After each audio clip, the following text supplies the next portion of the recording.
आणि पालकांना सगळ्यात अगोदर नमस्कार. लाल बहादूर शास्त्री विद्यालयाचे मुख्याध्यापक आदरणीय श्री प्रदीप कुलकर्णी सर, उपमुख्याध्यापक अंबादास गायकवाड सर, तसेच संस्थेचे अध्यक्ष माननीय डॉक्टर सुरेंद्र आलुरकर सर, संस्थेचे कार्यवाह माननीय नितीन शेटे सर, सर्व शिक्षकगण, विद्यार्थी आणि त्यांचे पालक यांचे मी या व्याख्यानामध्ये स्वागत करतो. सर्वप्रथम पुन्हा एकदा त्यांना नमस्कार. अगदी शुभप्रभात. अगदी सकाळी सकाळी घरातलं इंटरनेट असल्यामुळे मला हॉस्पिटलमध्ये यायला लागलं. टेक्नॉलॉजीचे अगदी डिसॲडव्हान्टेज आपण असं म्हणू शकतो. तर लाल बहादूर शास्त्री विद्यालयाच्या मार्फत हे जे मला व्याख्यानासाठी निमंत्रण देण्यात आलं त्याबद्दल मी त्यांचे पुन्हा एकदा आभार मानतो आणि आजच्या ह्या व्याख्यानास सुरुवात करतो. तर हा अतिशय महत्त्वाचा हा टॉपिक आहे. या योग सप्ताहानिमित्त हा जो विषय तुम्ही ठेवलेला आहे त्या संदर्भात जसं जमेल त्या परीने मी मार्गदर्शन करण्याचा प्रयत्न करेन.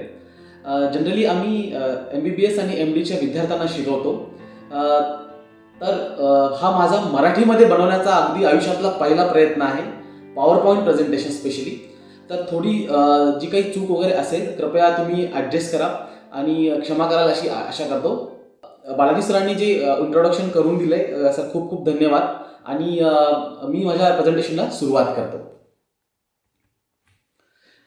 हे जे चित्र आहे 19 फेब्रुवारी 2021. लाल बहादूर शास्त्री विद्यालयासोबत माझ्या लहानपणापासून खूप आठवणी आहेत. माझा मावस भाऊ मिस्टर प्रबोधन मवाडे हा या शाळेचा विद्यार्थी होता. 2001 साली तो पास झाला. सध्या तो असिस्टंट कमिशनर आहे नवी मुंबई महानगरपालिकेमध्ये. आणि त्याच्या निमित्तानं मला शाळेमध्ये खूप वेळा येणं झालं. अगदी 6व्या-7व्या वर्गापासून मी शाळेमध्ये यायचो.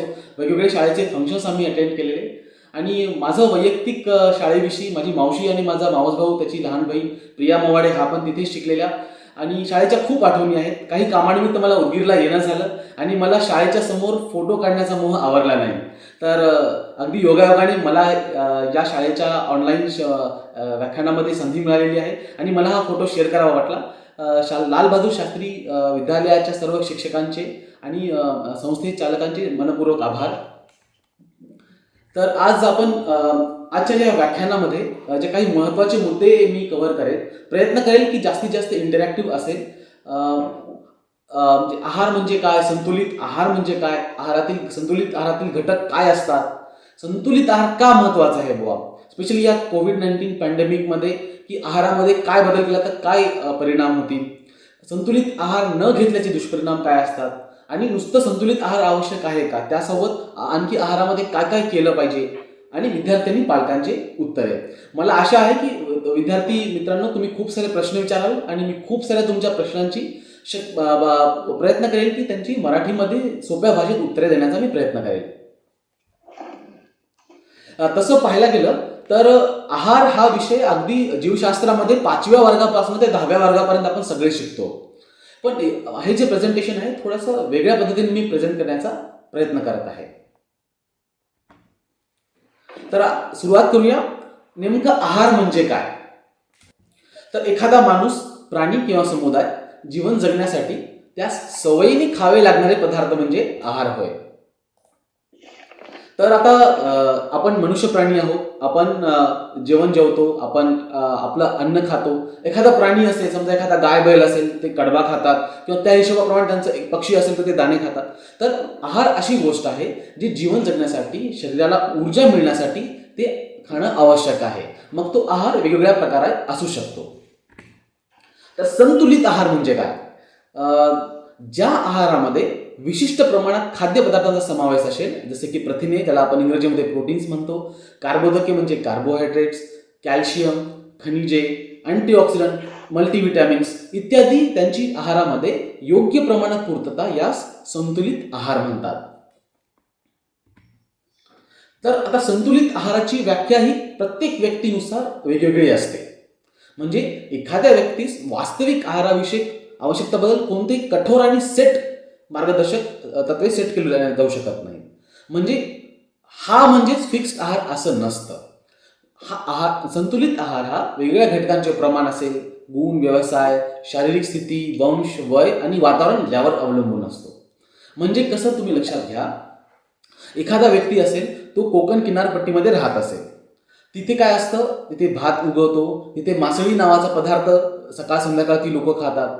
त्यांचा रुटीन जो आहार आहे तिथल्या अवेलेबल रिसोर्सेस अनुसार चेंज होत असतो. तोच एखादा व्यक्ती उत्तर भारतामध्ये घ्या, तुम्ही एखादा व्यक्ती समजा पंजाब किंवा हिमाचल प्रदेशमध्ये घ्या, तिकडे जे अन्नधान्य उगवतं, तिकडे जे रिसोर्सेस आहेत त्यानुसार त्यांचा आहार वेगळा असतो. समजा एक लहान मुलगा असेल त्यांचा आहार वेगळा असतो, एक गर्भवती स्त्री असेल त्यांचा आहार वेगळा असतो. तर संतुलित आहाराचा असा फिक्स डेफिनेशन नाही आहे किंवा हा म्हणजे संतुलित आहार आणि हाच खायला पाहिजे बुवा असा प्रकार मेडिकल सायन्समध्ये नसतो. तर आपण जे जेवण जेवतो, आहार घेतो, तर त्याच्यामधून ऊर्जा निर्माण होते. तर साधारणतः 2500 ते 3200 कॅलरी औष्णिक ऊर्जेची आपल्या शरीराला आवश्यकता असते.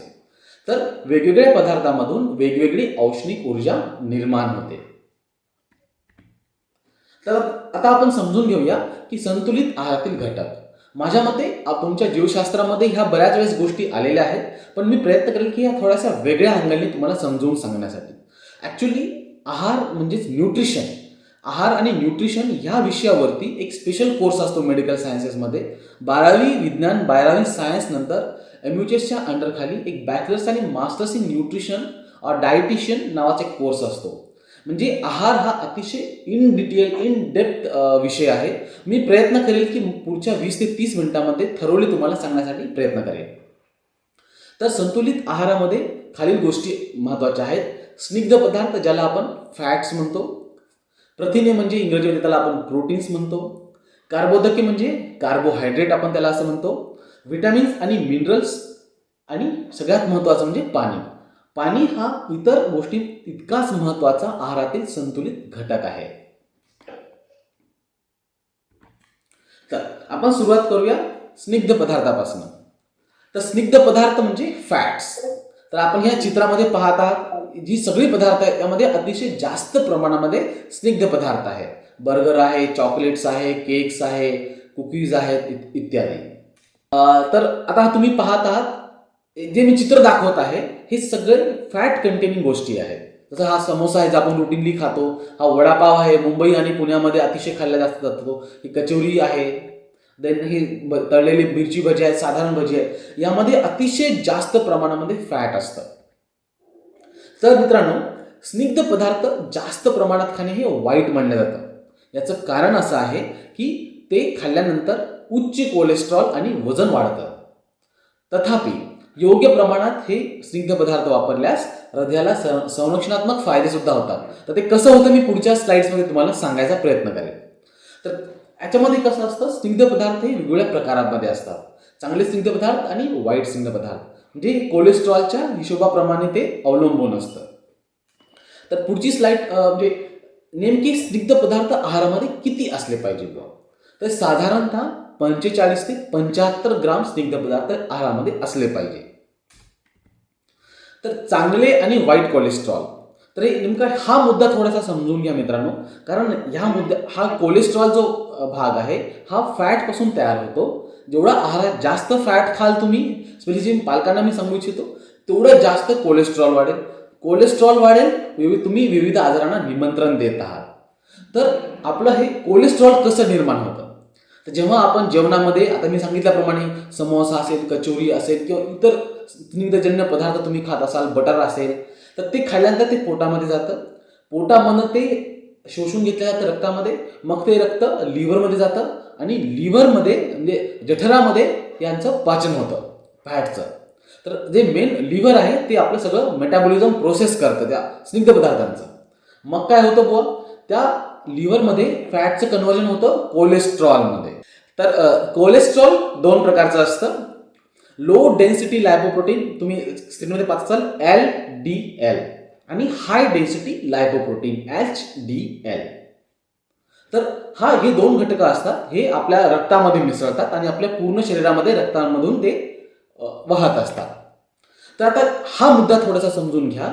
लो डेन्सिटी लायपोप्रोटीन हे बॅड कोलेस्ट्रॉल म्हणजे वाईट कोलेस्ट्रॉल आहे, आणि हाय डेन्सिटी लायपोप्रोटीन हे चांगलं कोलेस्ट्रॉल आहे. राईट. तर बऱ्याचदा डॉक्टर सल्ला देतात की तुम्ही कोलेस्ट्रॉल शरीरामध्ये कमी करा.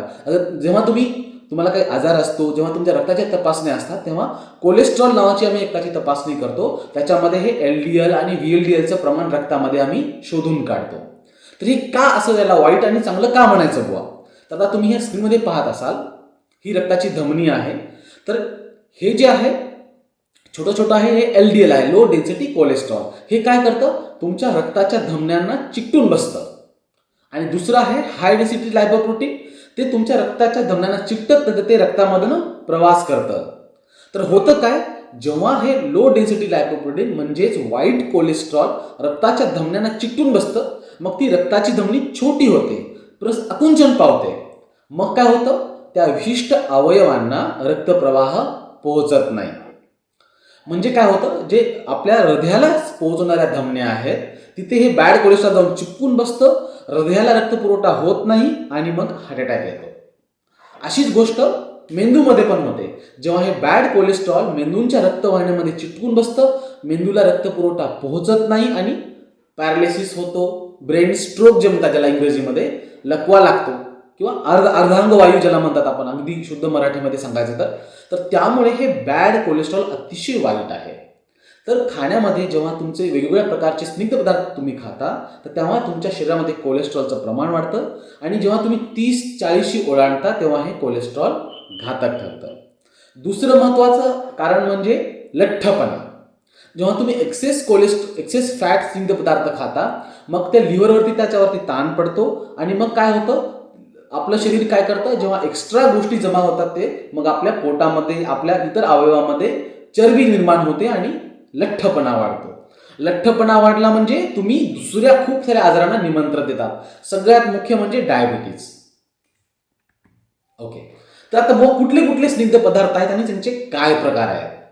तर स्निग्ध पदार्थ हे 2 ते 3 कॅटेगरीजमध्ये जनरली मोडले जातात. सगळ्यात महत्त्वाचं म्हणजे सॅच्युरेटेड फॅट, त्याला आपण शुद्ध मराठीमध्ये म्हणतो संतृप्त स्निग्ध पदार्थ. तुम्ही जे चित्रामध्ये पाहत असाल, एक आईस्क्रीम आहे, एक चीज आहे आणि एक अमूलचं बटर आहे. तर याच्यामध्ये खूप सारे सॅच्युरेटेड फॅट असतात. हे सॅच्युरेटेड फॅट पचण्यासाठी थोडेसे जड जातात शरीराला, राईट. आणि ह्यांचा जो उगम असतो, मॅक्झिमम सॅच्युरेटेड फॅट हे ॲनिमल प्रोडक्ट्स असतात, म्हणजे जनावरांपासून आपण हे घेतो. जसं बटर आहे, दूध पनीर आहे, चीज किंवा दुधापासून बनतं, आईस्क्रीम दुधापासून बनतं, किंवा इतर जे गोष्टी आहेत जसे नॉनव्हेज गोष्टी आहेत, नॉनव्हेजची चरबी जी असते, हे सगळे सॅच्युरेटेड फॅटमध्ये येतात. तर दुसरं आहे असंतृप्त स्निग्ध पदार्थ, त्याला म्हणतात इंग्रजीमध्ये अनसॅच्युरेटेड फॅट. तर अनसॅच्युरेटेड फॅट कुठून येतात? तर हे आपलं जे तेल असतं, खाण्याचं तेल, त्याच्यामधनं आपण अनसॅच्युरेटेड फॅट घेतो. त्याचे 2 प्रकार आहेत अनसॅच्युरेटेडचे, मोनो अनसॅच्युरेटेड आणि पॉली अनसॅच्युरेटेड. आता ह्या 2 शब्दांना मला मराठी पर्यायी शब्द बिलकुल भेटला नाही, तर कृपया तुम्ही समजून घ्या. मोनो अनसॅच्युरेटेड आणि पॉली अनसॅच्युरेटेड हा अतिशय महत्त्वाचा भाग आहे, कारण आपण प्रत्येक जण आहारामध्ये तेल वापरतो आणि हे सगळे पदार्थ आपण आहारामध्ये घेतो. तर मोनो अनसॅच्युरेटेड फॅट म्हणजे गोडे तेल किंवा पीनट बटर. याच्यामध्ये काय असतं, हा जो तेलाचा घटक आहे याच्यामध्ये काही केमिकल्स असे असतात जे ब्रेक होण्यासाठी खूप डिफिकल्ट जातात आणि लिव्हरवरती खूप ताण पडतो, जठरावरती, हे असं तेल पचवण्यासाठी. दुसरं आहे पॉली अनसॅच्युरेटेड फॅट. यांचं विघटन फार सोपं जातं. तसं उदाहरणार्थ मी तुम्हाला दाखवले सूर्यफुलाचं तेल किंवा मग राईस ब्रॅन ऑइल, करडीचं तेल. तर यांना कसं असतं, जेव्हा ते करडीचं तेल, सूर्यफुलाचं तेल आपण आहारामध्ये घेतो, ते पचण्यासाठी कमी ऊर्जा लागते आणि त्याचं विघटन अगदी चांगल्या प्रकारे होतं आणि कोलेस्ट्रॉलचं प्रमाण कमी होतं, राईट. तर आपण आता आहारामध्ये दुसऱ्या प्रकाराकडे वळू, त्याचं नाव आहे प्रथिने. जसं तुम्ही चित्रामध्ये पाहत आहात, आपल्या शरीरामध्ये प्रथिने म्हणजे प्रोटीन्स हे वेगवेगळ्या प्रकारामध्ये मोडतात. Vegetarian proteins, non vegetarian proteins. तर थोडंसं आणखी विस्ताराने आपण याविषयी समजून घेऊया. तर सगळ्यात महत्त्वाचा प्रश्न आहे, जसे आपण स्निग्ध पदार्थ आहेत 45 ते 75 प्रमाणात आपण खाल्ले, तर प्रोटीन्स किती खाल्ले पाहिजे? साधारणतः 50 ते 60 ग्राम रोज आवश्यक असले पाहिजे. आता ज्यांना सध्या कोविडचा पॅन्डेमिक चालू आहे, कोरोना होत आहे, तर ज्यांना कोरोना होऊन गेला आहे अशा व्यक्तींसाठी अप्रॉक्सिमेटली 100 ते 150 ग्राम प्रोटीन रोज खाल्ले पाहिजे. तर प्रोटीन खाणं का महत्त्वाचं आहे? प्रोटीन हे शरीरासाठी अतिशय महत्त्वाचे आहे. तर प्रथिने म्हणजेच प्रोटीन हे आपल्या शरीराची झीज भरून काढतात. त्यांचा जो वापर असतो आपले स्नायू बनणे, मांसपेशी, अवयव, त्वचा, हार्मोन्स, एन्झाईम्स ह्यासाठी आवश्यक असतात. प्रोटीनमध्ये वेगवेगळे अमिनो ॲसिड्स असतात. ते अमिनो ॲसिड्स काय करतात, वेगवेगळे ते त्यांना असं अगदी म्हणू आपण बॉडी बिल्डिंग घटक आहेत. म्हणजे शरीराची झीज भरून काढणे, शरीराला झीज झाल्यानंतर त्याला नव्याने तयार करण्यासाठी हे प्रोटीन्स आवश्यक आहेत. तर अगदी मी परत तीच इमेज वापरत आहे इथे. तर मी अगोदर म्हटल्याप्रमाणे व्हेजिटेरियन प्रोटीन वेगळे आहेत आणि नॉन व्हेजिटेरियन प्रोटीन्स वेगळे आहेत. जर तुम्ही स्ट्रिक्टली प्युअरली व्हेज असाल तर तुम्ही काय काय खाऊ शकता, तुम्ही चित्रात दाखवल्याप्रमाणे अगदी भुईमुगाच्या शेंगा असतील, शेंगदाणे असतील, बदाम असतील, काजू असतील, अक्रोड असेल, वेगवेगळे चणे असतील, वेगवेगळ्या बीन्स असतील, डाळी असतील, पनीर असेल, तर अशा पद्धतीने तुम्ही प्रोटीन्स घेऊ शकता. जर तुम्ही नॉनव्हेज खात असाल तर सगळ्यात रिच सोर्स आहे चिकन आहे, फिश आहे. सगळ्यात महत्त्वाचं म्हणजे अंडा, एग्स. त्याच्यामध्ये अल्ब्युमिन प्रोटीन असतं. त्याच्यामधनं तुम्हाला खूप सारे प्रथिने मिळण्यामध्ये मदत होईल. तर पुढच्या घटकाकडे वळूया, कार्बोदके. त्याला इंग्रजीमध्ये कार्बोहायड्रेट्स म्हणतात. तर कार्बोदकांचं प्रमाण किती असायला पाहिजे, तर साधारणतः 250 ते 350 ग्राम रोज कार्बोदके आपण खाल्ली पाहिजे. आपल्या आहारामध्ये आपण कार्बोदके कुठून मिळवतो, जी आपली ज्वारीची भाकरी असेल, चपाती असेल, भात असेल, तर सगळ्या मेजर आपले जे आहार आहेत त्याच्यामध्ये कार्बोदके आपण घेत असतो. हे जे आपण रुटीन खात असतो, म्हणजे वेगवेगळ्या भाज्या असतील त्यामध्ये पण वेगवेगळ्या प्रमाणामध्ये प्रोटीन्स मिळतात, कार्बोदके मिळतात आणि फॅट पण मिळतात. तर याविषयी थोडंसं व्याख्यानाच्या शेवटी मी थोडंसं तुम्हाला परत मार्गदर्शन करेन. तर कार्बोदके खाणे का आवश्यक आहे. कार्बोहायड्रेट्स हे मॅक्रोन्यूट्रिएंट्स पैकी एक आहे. तर मॅक्रोन्यूट्रिएंट आणि मायक्रोन्यूट्रिएंट. मायक्रो म्हणजे स्मॉल, मॅक्रो म्हणजे मोठे.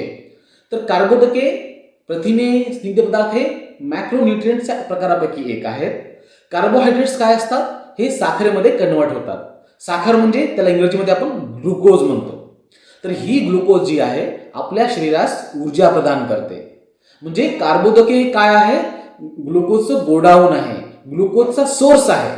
त्यामुळे कार्बोदके खाणे जास्त आवश्यक आहे. जास्तीत जास्त शरीरामध्ये ग्लुकोज ही कार्बोदकापासून बनते, त्यानंतर फॅट्सपासून बनते, त्यानंतर प्रोटीन्सपासून बनते. तर आपले शरीर योग्य प्रकारे काम करण्यासाठी कार्बोदके खाणे अतिशय आवश्यक आहे. तर कार्बोदके 2 प्रकारामध्ये मोडतात. सिंपल कार्बोहायड्रेट्स, साधारण कार्बोदके, आणि कॉम्प्लेक्स कार्बोदके म्हणजे कॉम्प्लिकेटेड. कॉम्प्लेक्स म्हणजे कठीण कार्बोदके, अगदी शुद्ध मराठीमध्ये जर त्याला सांगायचं झालं तर. तर आता आपण सिंपल कार्बोदके पाहूया. सिंपल कार्बोदके म्हणजे इन्स्टंट ड्रिंक. जसं तुम्हाला ग्लुकॉन डीचं पावडर आहे, तुम्ही सगळ्यांनी पाहिलंच असेल. बऱ्याच वेळी आजारी असल्यानंतर आईबाबांनी तुम्हाला प्यायला पण दिलेलं असेल. आता तुम्ही चित्रामध्ये बघत असाल कोल्ड ड्रिंक आहे, पेप्सी, मिरिंडा, कोका कोला किंवा इतर जे शॉर्टकट क्विकली आहेत, याच्यामध्ये काय होतं, इमिजिएटली जेव्हा तुम्ही घ्याल तेव्हा त्याचा लगेच ग्लुकोजमध्ये कन्वर्ट होतो. त्याला सिंपल कार्बोहायड्रेट म्हणतात. दुसरं आहे कॉम्प्लेक्स कार्बोहायड्रेट. आता हे तुम्ही बघत असाल, आलू असतील, केळी असतील, ब्रेड असेल, भाकरी, चपाती, म्हणजे जे आपण रुटीनली खातो याला कॉम्प्लेक्स कार्बोहायड्रेट म्हणतात. तर जेव्हा हे आपण शरीरामध्ये घेतो, पोटामध्ये जातं, त्याचं त्याला विघटन करायला लागतं. विघटन केल्यानंतर मग त्याच्यामधनं कार्बोदकांचं रूपांतर साखरेमध्ये होतं, म्हणजे ग्लुकोजमध्ये होतं. तर कॉम्प्लेक्स कार्बोहायड्रेट खाणं जास्त सोयीचं आहे. त्याचं कारण सांगतो मी तुम्हाला. जेव्हा आपण सिंपल कार्बोहायड्रेट खातो तर आपल्या शरीरामध्ये एक विशिष्ट प्रमाणामध्ये एक रिक्वायरमेंट असते ग्लुकोजची. जेव्हा ती रिक्वायरमेंट पूर्ण होते, त्यांची गरज पूर्ण होते, मग जे एक्स्ट्रा कार्बोहायड्रेट असतं त्याचं रूपांतर फॅटमध्ये होतं. फॅटमध्ये रूपांतर म्हणजे चरबीमध्ये रूपांतर झालं की मग लठ्ठपणा वाढतो. म्हणून सिंपल कार्बोहायड्रेट खाणं तुम्ही टाळायला पाहिजे. कोल्ड्रिंक्स टाळायला पाहिजे, अति चॉकलेट खाणं टाळायला पाहिजे इत्यादी.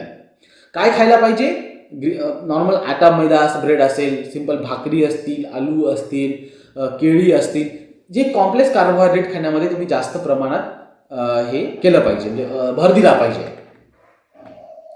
तर आता पुढचं आहे म्हणजे व्हिटॅमिन्स आणि मिनरल्स. तर तुम्ही शाळेमध्ये जीवशास्त्रामध्ये वेगवेगळे जीवनसत्व त्यांचा अभ्यास करत असाल, वेगवेगळे मिनरल्स असतील, मायक्रोन्यूट्रिएंट्स असतील, मायक्रो मिनरल्स असतील, त्यांचा तुम्ही अभ्यास करतच असाल, राईट. तर वेगवेगळे जीवनसत्व म्हणजे जीवनसत्व अ आहे, ब आहे, क आहे, ड आहे, ई आहे, व्हिटॅमिन के आहे इत्यादी. तुम्ही स्लाइडमध्ये पाहत असाल त्यानुसार व्हिटॅमिन ई म्हणजे जीवनसत्व हे काकडी म्हणजे गाजर आणि कॅरोटमध्ये मिळतं. जेव्हा ह्या व्हिटॅमिनची कमतरता पडते तेव्हा तुम्हाला अंधत्व येऊ शकतं, ब्लाइंडनेस येऊ शकतो. ब जीवनसत्व घेतला तुम्हाला न्यूरोलॉजिकल म्हणजे तुमच्या नर्वस सिस्टीमचे डिसऑर्डर्स वेगळे होऊ शकतात. व्हिटॅमिन B6 आहे, व्हिटॅमिन B12 आहे. तर तुम्ही चित्रात बघितल्याप्रमाणे वेगवेगळ्या आहारामधनं ही सगळी विविध जीवनसत्वे घेऊ शकता. नंतर व्हिटॅमिन सी आहे. आता कोरोना काळामध्ये ज्यांना ज्यांना कोविड होतो त्यांना व्हिटॅमिन सी कंपल्सरी डॉक्टर लोक देतात. याचं कारण काय? कारण व्हिटॅमिन सी हे अँटीऑक्सिडंट आहे आणि जे तुमची प्रतिकार क्षमता म्हणजे इम्युनिटी वाढवण्यासाठी मदत करतं. देन ड जीवनसत्व आहे व्हिटॅमिन डी, जे आपण सूर्यप्रकाशातून मिळतो, फिश खाल्यानंतर मिळतो, दुधामध्ये व्हिटॅमिन डी असतं. व्हिटॅमिन डी हे तुमच्या हाडांना मजबूत करण्यासाठी अतिशय आवश्यक आहे. देन व्हिटॅमिन ई आहे. व्हिटॅमिन ई सुद्धा अतिशय आवश्यक आहे, जे अँटीऑक्सिडंट म्हणून काम करतं. म्हणजेच तुमच्या शरीरामध्ये कॅन्सर होणार नाही बुवा, किंवा तुमचं शरीर लवकर झिजणार नाही, किंवा तुमचं शरीर लवकर म्हातारण होणार नाही. त्यासाठी व्हिटॅमिन ई हे आवश्यक असतं. रक्त गोठण्यासाठी व्हिटॅमिन के आवश्यक असतं चित्रामध्ये दाखवल्याप्रमाणे. आणि व्हिटॅमिन केचे सोर्सेस वेगळे आहेत. स्पेशली कॉफीमध्ये व्हिटॅमिन के असतं. तर तसं तुम्ही उजव्या हाताला पाहत असाल तर हे वेगवेगळे मिनरल्स असतात. तर त्याच्यामध्ये झिंक आहे, कॅल्शियम आहे, कॉपर आहे, आयर्न आहे, व्हिटॅमिन म्हणजे पोटॅशियम आहे, सोडियम आहे. तर ही सगळी मिनरल्स तुम्हाला तुमचं शरीर नॉर्मल चाल ठेवण्यासाठी आणि आरोग्यदायी ठेवण्यासाठी मदत करत असतात. तर ह्या वेगवेगळ्या मिनरल्सचं वेगवेगळं प्रमाण असतं.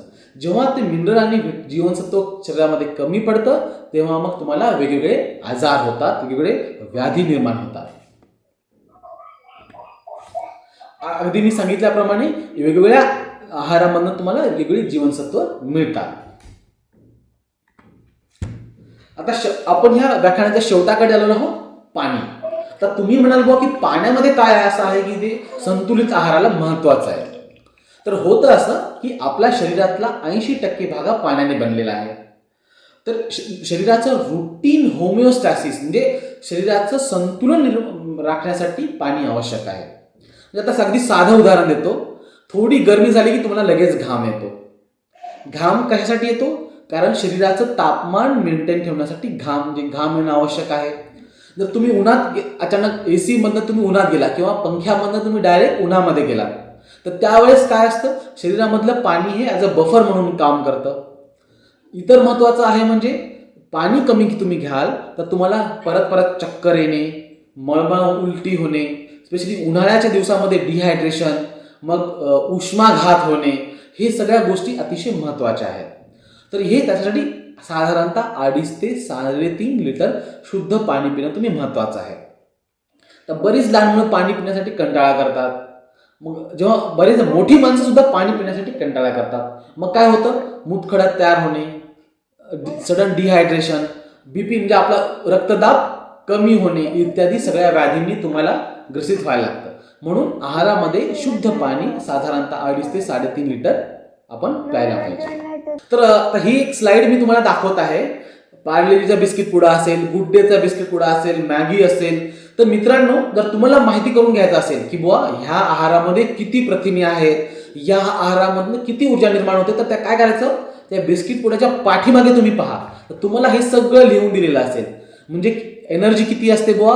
तर समजा हा डायजेस्टिव्ह बिस्किट आहे, तर बिस्किटचा पुडा आहे हा, तर याच्यामध्ये 489 किलो कॅलरी तुम्हाला ऊर्जा मिळेल. मग किती प्रोटीन मिळतात बुवा, 6.5 ग्राम. नंतर कार्बोहायड्रेट 70 ग्राम. शुगर किती असते हे सगळं असं लिहून असतं. मग काय व्हिटॅमिन असतात वगैरे. जर तुम्ही आहार कॉन्शियस आहात, म्हणजे डाएट कॉन्शियस आहात आणि तुम्हाला अगदी आहारात पथ्य पाणी करायचं आहे आणि तुम्हाला माहिती करून घ्यायची की ह्या पार्लेजीच्या 100 ग्रामच्या बिस्किट पुड्यामध्ये किती प्रोटीन आहे, किती फॅट आहे, तर तुम्ही हे पाहून वाचून तुम्ही हे करू शकता. आता हे झालं पॅकेट फूडचं. तर आपला हा जो साधारण चपाती आहे, भाकरी आहे, यामध्ये किती आहाराचं मूल्य असतं तर मी तुम्हाला सांगू शकतो. जास्त तेल लावलेली चपाती तुम्ही खात असाल तर एका साधारण मीडियम साईजच्या चपातीमध्ये साधारणतः 10 ते 15 ग्राम प्रोटीन असतात. जवळपास 200 ते 400 किलो कॅलरी त्याचं मूल्य असतं. आणि त्याला आपण कार्बोहायड्रेटचं प्रमाण मी तुम्हाला सांगू शकेल अप्रॉक्सिमेटली एकदर म्हणजे 50 ते 55 ग्रामची चपाती असेल ते 5 ते 10 ग्राम कार्बोहायड्रेट असतात आणि त्याच्यामध्ये खूप सारे मल्टीव्हिटॅमिन आणि मल्टी मिनरल असतात. जर तुम्ही ज्वारीची भाकरी खात असाल तर त्याच्यामध्ये मॅक्झिमम प्रोटीन आणि कार्बोहायड्रेट असतात. त्याच्यामध्ये फॅटचं प्रमाण 0 असतं, कारण आपण भाकरीला कधीच तेल लावत नाही, राईट.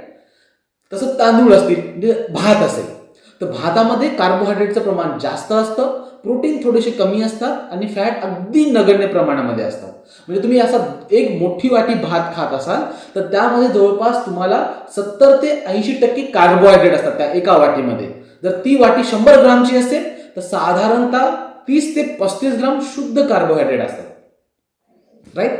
तर कसं असतं, तर आम्हाला MBBSच्या सिलेबसमध्ये 3ऱ्या वर्षाला ना हे सगळं म्हणजे अगदी इन डिटेल इन डेप्थमध्ये रुटीन आहारामध्ये प्रत्येक ह्याचं किती मूल्य असतं, प्रोटीन किती असतात, प्रथिने किती असतात, फॅट किती असतात हे आम्हाला शिकायला मिळतं. तर तुमच्यासाठी हे थोडंसं इन डिटेल म्हणून मी फक्त एकच हा एक स्लाइडमध्ये एक चित्र तुम्हाला दाखवण्यासाठी मी प्रयत्न केलेला, राईट. तर आता आपण पुढच्या आहाराच्याकडे बोलूया की संतुलित आहार नाही घेतला तर बुवा नेमकं काय होतं, काय दुष्परिणाम होतात. सगळ्यात महत्वाचं म्हणजे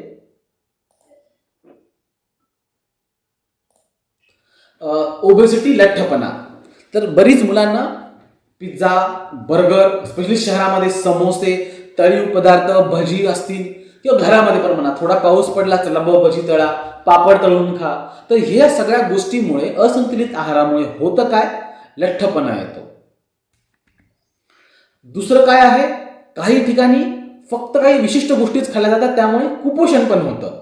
तर संतुलित आहार न घेतल्याचे दोन्ही परिणाम होतात, एक तर लठ्ठपणा येतो किंवा सरळ सरळ कुपोषण होतं. म्हणजे तुम्ही आहारामध्ये प्रोटीन्स बरोबर नाही घेतले, नुसतंच कार्बोहायड्रेट खात राहिले तर आणि न्यूट्रिशन्स कमी पडले, व्हिटॅमिन जीवनसत्वे कमी पडले तर तुम्हाला कुपोषण पण होऊ शकतं.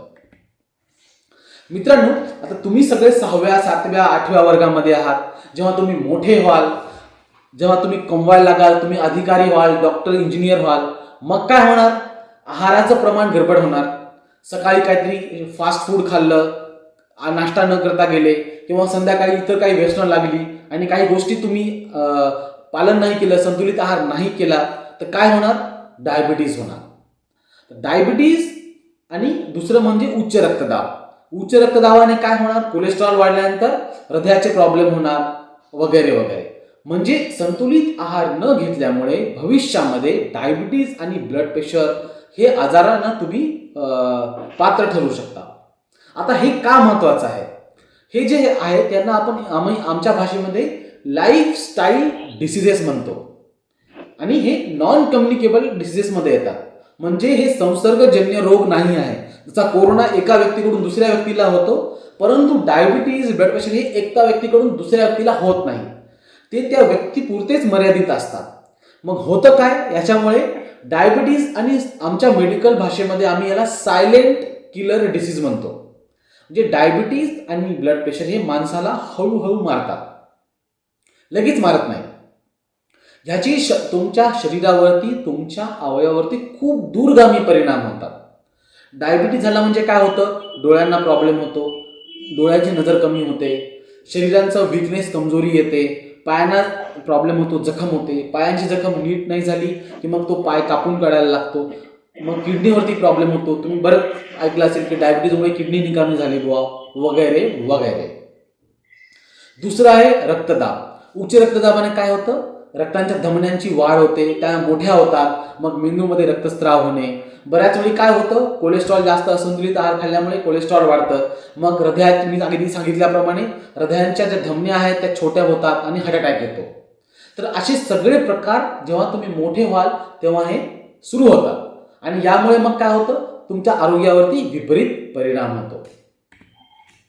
तर तुम्ही व्यवस्थित संतुलित आहार घेतला तर ह्या सगळ्या विविध जे आजार आहेत, लाईफस्टाईल डिसीजेस ज्याला आम्ही इंग्रजीमध्ये म्हणतो, त्यापासून तुमचं रक्षण होईल.